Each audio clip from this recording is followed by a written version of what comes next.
the few and giving all cops a bad name. I was with Jack when he died, and I saw Steven in his final hours. I have the privilege of living in the city their sons now serve. The last I saw, the bullet hole was still there. Introduction.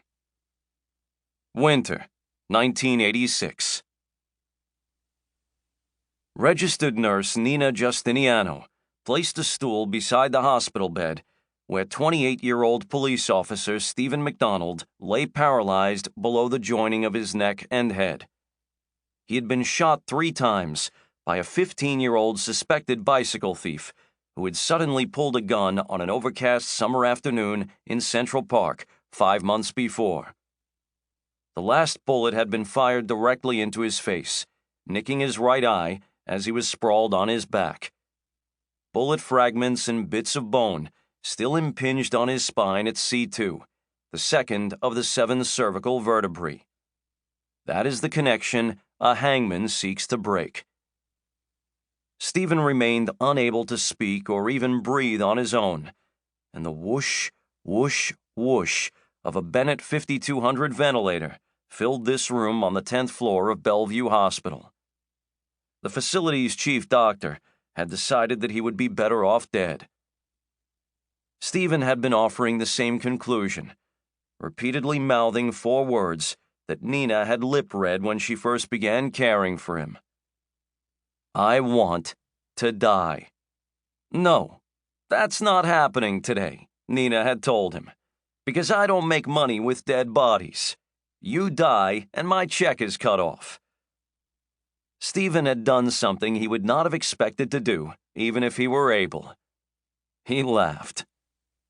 Today is not the day, Steven, Nina had continued. You're not going anywhere.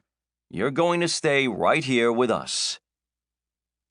But Steven had soon fallen back into hopelessness.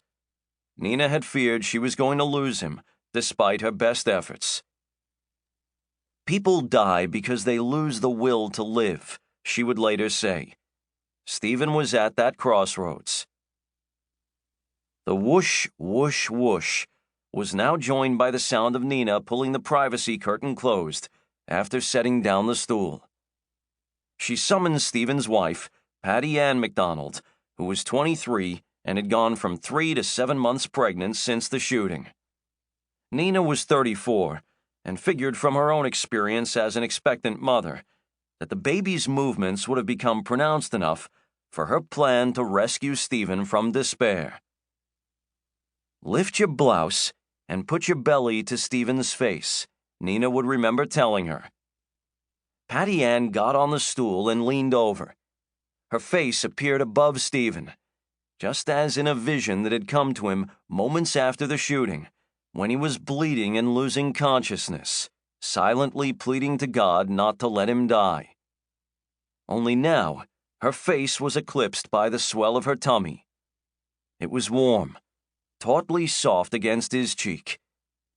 And then, yes, he could feel it, all the more vivid in the absence of any other sensations.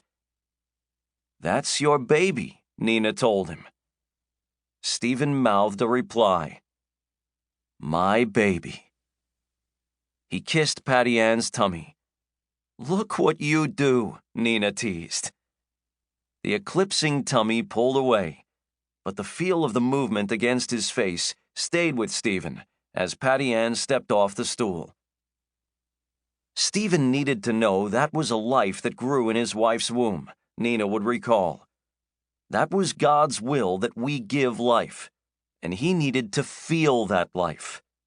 That's what gave Steven hope. She would conclude, that baby saved his life before that baby was even born. Had Steven died, he would have added 1 more to the 1,598 total of murders in New York that year. That was up from 1,392 the year before, and on its way past 2,000 in New York's seemingly inexorable unraveling into Fear City. But a cop who had been gunned down by a teen who embodied pathologies generated by social